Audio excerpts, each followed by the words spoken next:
Hola a todos y todas, bienvenidos a este módulo 1. ¿Y de qué hablamos cuando hablamos de generaciones?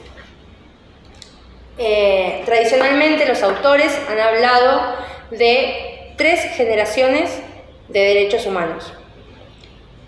Son 3 generaciones que muestran la evolución que estos han tenido a través de la evolución del desarrollo de los estados.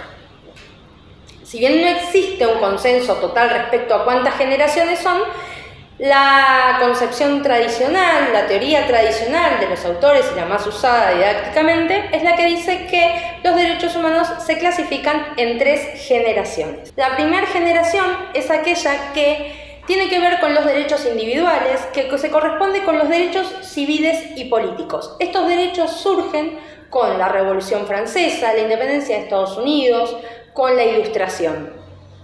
Y tienen que ver con aquellos derechos como el derecho a la vida, el derecho a la integridad física, la igualdad ante la ley, la prohibición de la tortura, la libertad de religión.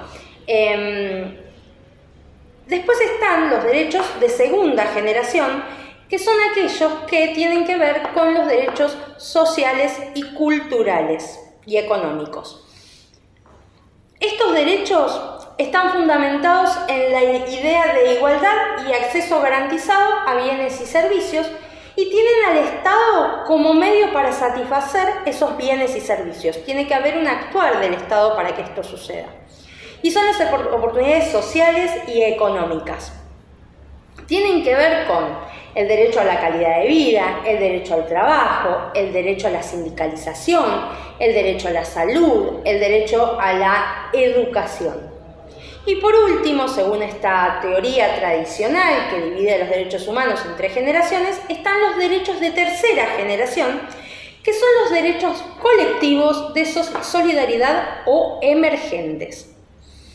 Son los que surgen a mediados del siglo XX hasta fines del siglo XX.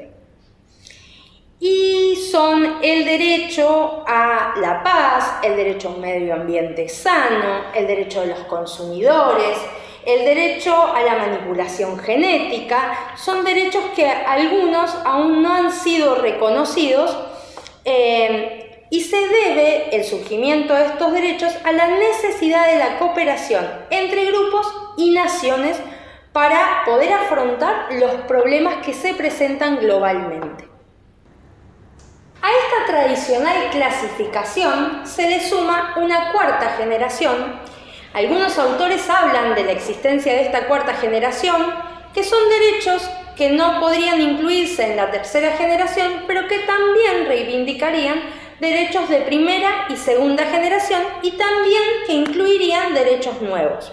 Y tienen que ver con el desarrollo tecnológico, las tecnologías de la información, la comunicación y el ciberespacio.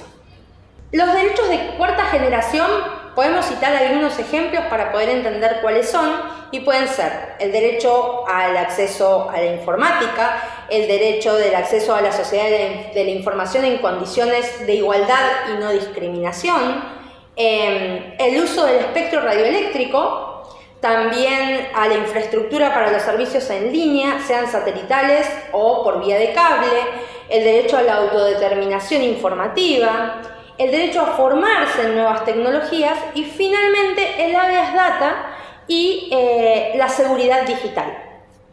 Según el jurista brasileño Paulo Bonavides, los derechos de 4ª generación son el derecho a la democracia, el derecho a la información y el derecho al pluralismo. De estos derechos depende la concreción de la sociedad abierta al futuro. Bonavides subraya la dimensión plural de los derechos de 4ª generación y afirma que estos derechos constituyen la cúspide de un proyecto de ciudadanía que tiene los derechos humanos como pilar. Esto ha sido todo lo que complementa el módulo 1. Nos vemos en el próximo módulo.